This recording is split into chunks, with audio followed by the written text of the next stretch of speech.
alors c'est nul, c'est surcoté, il a gâché sa série, le type. Si on s'en tient au réseau, aux algorithmes, mieux vaut émettre des avis tranchés, lapidaires, expéditifs, quitte à les ressasser pendant 20 minutes sans jamais dérouler la moindre réflexion. Pour parler de la fin de Squid Game, je vous propose un peu de mesure et de mise en perspective.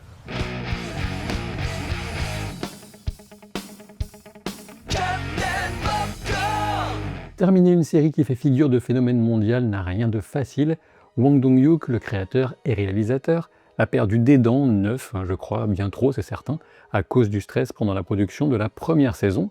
J'en avais déjà parlé, tout comme du fait qu'il avait choisi de faire une suite, d'abord pour enfin profiter financièrement du succès planétaire de sa création, et ensuite en essayant d'être le plus fidèle possible au message qu'il souhaitait y insuffler, tout en proposant une fiction efficace. Et si vous vous posez la question pourquoi Captain parle de cette histoire de tirer profit financièrement, eh bien il faut savoir qu'il avait vendu les droits à la propriété intellectuelle de Squid Game à Netflix avant l'énorme succès et qu'il n'a pas spécialement touché de bonus ou de primes particulières alors que la série était devenue ce phénomène mondial. Et donc cette saison 3, cette suite directe de la saison 2, qui n'est absolument pas exempte de défauts, il y a des personnages caricaturaux et insupportables, des portions d'épisodes à rallonge au rythme mal géré et des intrigues secondaires absolument grotesques dans leur déroulement, à commencer par celle de la recherche de l'île, bien sûr, sans parler des VIP qui jouent toujours dans une série Z. Il ne fait aucun doute que la série aurait pu se terminer avec une saison 2 de 10 épisodes environ en taillant dans le gras pour ne conserver que les éléments aboutis et pertinents de cette conclusion,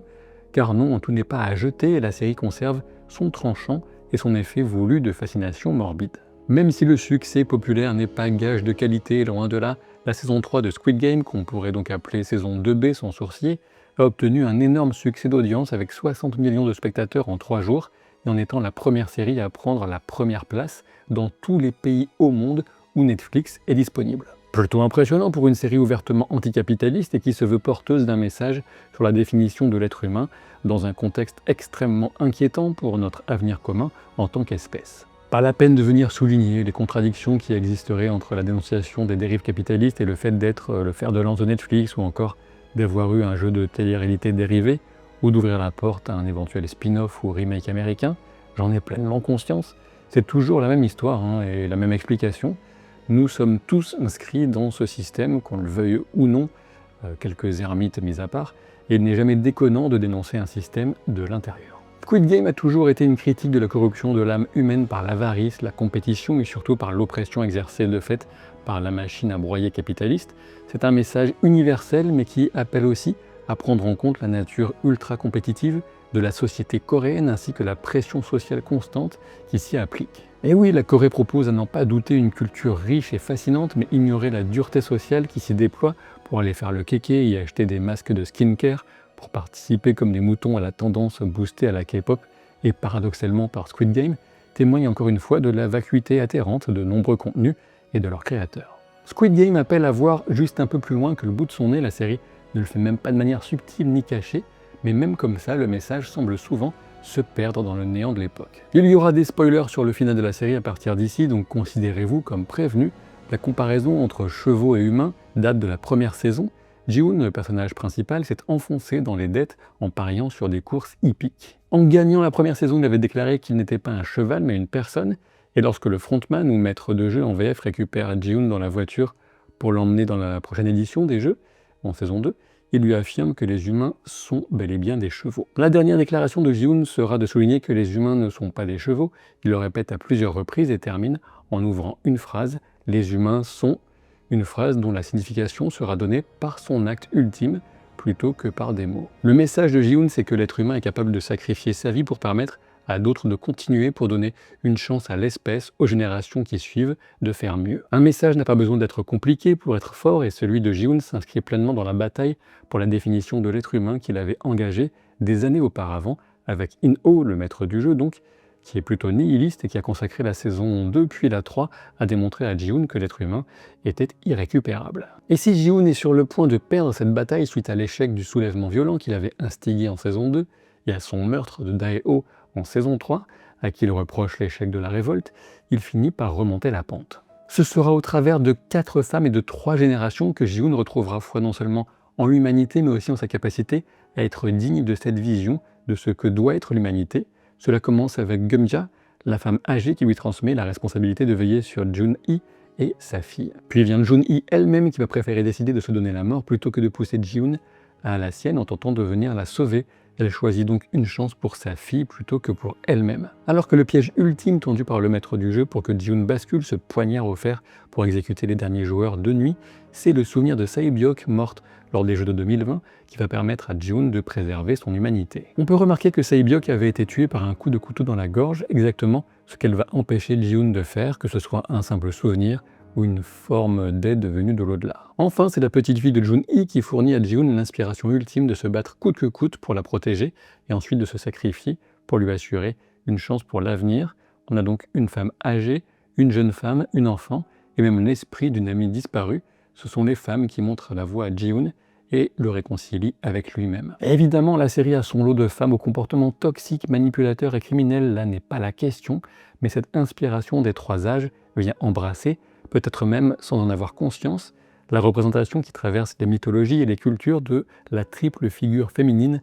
à trois âges de la vie. Quoi qu'il en soit, le choix de Ji-hoon d'abord de ne pas assassiner les concurrents dangereux de nuit, puis de sacrifier sa propre vie, pousse In-oh à faire un geste pour le bébé, ainsi qu'envers la fille de Ji-hoon. Le fait de confier le bébé à son frère prouve qu'il estime que ce dernier, aussi incompétent soit-il pour mener une enquête, incarne l'intégrité la plus absolue. Il sait que c'est un homme qui protégera l'enfant et ne l'abandonnera pas. On peut souligner à ce sujet que In-oh s'est retrouvé dans les jeux lui-même après avoir emprunté de l'argent et après avoir été renvoyé de son travail alors que son épouse, enceinte, avait besoin de soins coûteux. Sa victoire au jeu est arrivée trop tard, son épouse était déjà morte, ainsi que l'enfant qu'elle portait. C'est la raison pour laquelle on le voit diriger les choses pour empêcher que la fille de Jun-hee soit tuée rapidement, et aussi ce qui explique qu'il soit choqué que Ji-hoon parvienne à faire un choix différent du sien en refusant, encore une fois, les assassinats de nuit de ses concurrents. Dit autrement, il s'attend à un comportement extrême de la part de Ji-hoon en tant que protecteur du nouveau-né,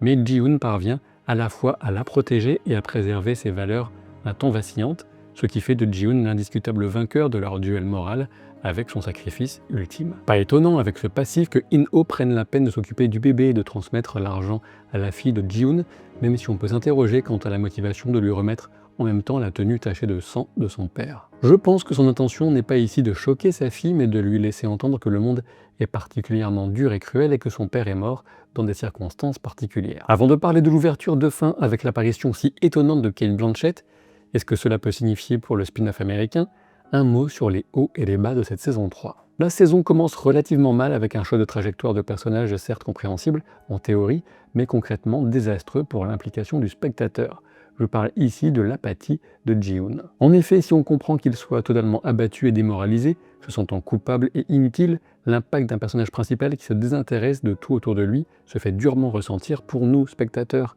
Tout comme dans un livre, ce sont les sujets qui attirent l'attention du héros qui vont sembler intéressants au lecteur. Le personnage principal d'une série doit rester un vecteur d'investissement émotionnel dans l'action. Heureusement, le trio Geumja, Jun-hee et Yoon-ju porte littéralement l'épisode du cache-cache sur leurs épaules. On sent totalement venir la mort tragique de Yoon-ju, mais elle n'en reste pas moins dévastatrice pour un des personnages les plus humains et attachants des saisons 2 et 3. En comparaison, la mort du fils de Geumja entre ses mains est moins marquante de mon point de vue car très attendue. Ce qui nous intéresse surtout, c'est le devenir de Geumja et on sait quel impact essentiel elle aura sur Ji-hoon pour en refaire le protagoniste de l'histoire. Dès cette épreuve du cache-cache, Min-soo, le personnage du mec effacé qui récupère les petits cachets colorés, devient insupportable, répétitif et pénible.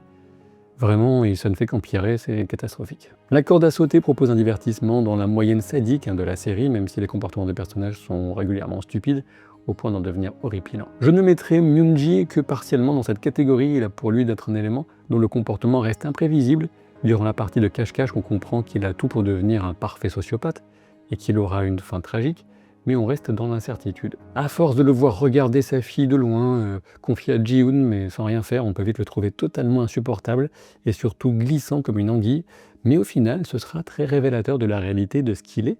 Il essaie de donner le change quant à son humanité, mais en creusant, il n'y a que lui et l'image de lui qu'il veut lire dans le regard des autres qui lui importe vraiment. Certains pointent sa transformation soudaine en total antagoniste, sans aucune pitié pour sa fille comme venant de nulle part, mais je pense que c'est tout le contraire et que tout est mis en œuvre pour que l'ambivalence qu'on ressent initialement à son égard se transforme peu à peu en compréhension de son égoïsme absolu. La toute dernière épreuve, une variation vertigineuse du jeu du calamar, se perd malheureusement dans les atermoiements interminables des joueurs restants, dans une ambiance qui devient vite redondante, et ce alors qu'on a rapidement une assez bonne idée de ce qui va se passer au final. Du côté des intrigues secondaires, je pense qu'il n'est pas indispensable de s'attarder sur la recherche infructueuse de Lil, une recherche qui s'étend sur 2 saisons presque, pour y coincer le personnage de Jun-ho, ce policier qui a tout abandonné pour retrouver son demi-frère In-ho, n'aboutira à rien du tout, il échoue totalement à aider Ji-hoon et n'a même pas un échange verbal avec son frère. De mon point de vue, c'est la gestion de personnages et d'intrigues la plus frustrante de toute la série, et de loin,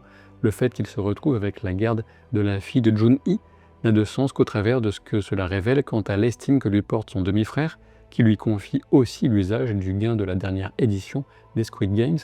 du moins dernière édition en Corée du Sud. Voilà qui nous amène à No-eul, cette ancienne militaire de Corée du Nord qui a fui le régime en laissant derrière elle son mari et leur fille. L'intrigue du trafic d'organes est vaguement divertissante, au moins quand on passe à elle on soupire moins de frustration, comme on peut le faire avec le groupe de l'équipe en bateau. On aurait pu imaginer qu'elle récupère la fille de Jun-hee, mais on peut supposer que In-ho, le maître du jeu, n'aurait jamais permis que la petite fille aille à une personne à la moralité aussi grise, prête à signer pour tuer son sourcier sous un masque à triangle. On devine que c'est à la fois le geste ultime et plein d'humanité de Ji-hoon ainsi que les pleurs de la petite fille qui extirpent No-eul de sa décision suicidaire et la pousse à donner une chance de plus à ce monde et cette espèce. La décision scénaristique de laisser le doute planer quant au destin de sa petite fille est plutôt dans l'esprit de la série, on en évite un happy end, mais on souligne que la vie est pleine de surprises, pas mal de mauvaises, mais aussi quelques bonnes. Montrer que le frère de Sae-byok retrouve enfin sa mère permet de souligner que l'aide apportée par Ji-hoon envers Cheol, donc le petit frère de Sae-byok, a porté ses fruits et que certaines familles se retrouvent, même si d'autres, comme celle de Ji-hoon, resteront séparées à jamais. Un point reste volontairement irrésolu, c'est celui des VIP qui se maintiennent dans leur totale impunité. Ce choix frustrant vise à souligner combien les gens les plus riches et puissants restent bien souvent hors de portée de la loi. Cette impunité ne pouvait pas être battue en brèche pour céder à un dénouement facile. Néanmoins, je suppose qu'on aurait pu apprécier de voir un peu de panique au moment de l'évacuation avec un incident entre les VIP pour souligner leur faiblesse morale et leur veulerie.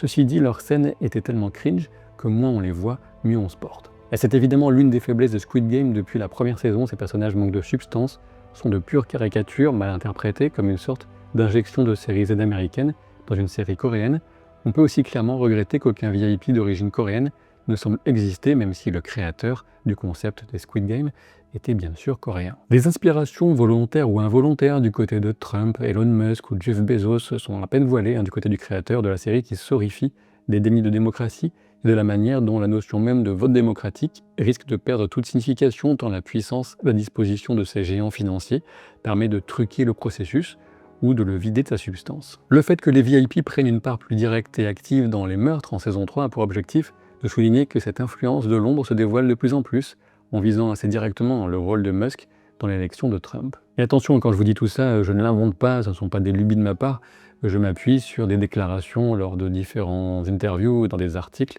accordés par le créateur de la série. Si les VIP sont des personnages ratés et sans intérêt, on ne peut que reconnaître la légitimité des inquiétudes de Hwang Dong-hyuk, tandis que la concentration de fortune et de puissance entre les mains d'une sorte d'oligarchie mondiale ne cesse de s'aggraver, tandis que la démocratie est visée par des manipulations massives au travers de campagnes de désinformation assistées par IA et des fermatrolls et autres post-vérités typiques de dangereux sociopathes tels que Poutine, Trump et autres consternants pitres du même acabit. Et au passage, puisque de temps en temps j'ai des commentaires de cet ordre, si pour vous l'évocation du réel n'a pas sa place dans une critique d'œuvres qui parlent directement ou indirectement de politique, vous vous mettez le doigt dans l'œil.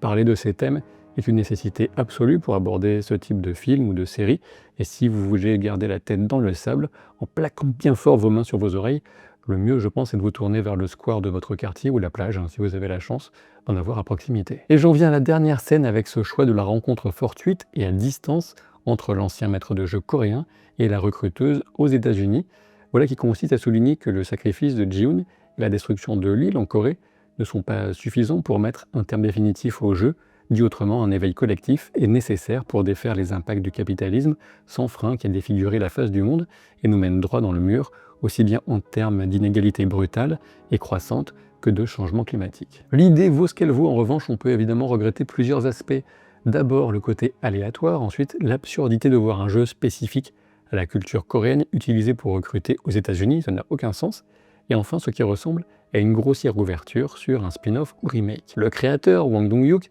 assure qu'il n'est au courant de rien et n'a recruté Cate Blanchett que pour sa vision et la nécessité d'avoir une actrice qui capte immédiatement l'attention dans une scène courte, mais depuis circule la rumeur selon laquelle elle serait la tête d'affiche d'une série qui viendrait prolonger cet univers, projet auquel David Fincher est attaché depuis un moment. On parle aussi de Dennis Kelly en tant que scénariste. Dennis Kelly, c'est l'homme qui est essentiellement connu pour l'excellente série britannique Utopia, même s'il a fait The Third Day depuis, une série intrigante entre intrigue familiale justement et folk horror, avec Jude Law et Naomi Harris notamment. Un spin-off de Squid Game, donc un projet au sujet duquel on se dit de prime abord qu'il n'a pas lieu d'être, et pourtant je ne peux m'empêcher de me dire qu'il serait très intriguant de découvrir la proposition qui ressortirait d'une telle réunion de talents. Je pense que le projet va bel et bien se concrétiser, on parle d'un tournage qui débuterait en décembre, reste à voir si Cate Blanchett en serait véritablement l'actrice principale, car cela impliquerait une approche radicalement différente, en prenant a priori le point de vue du recrutement plutôt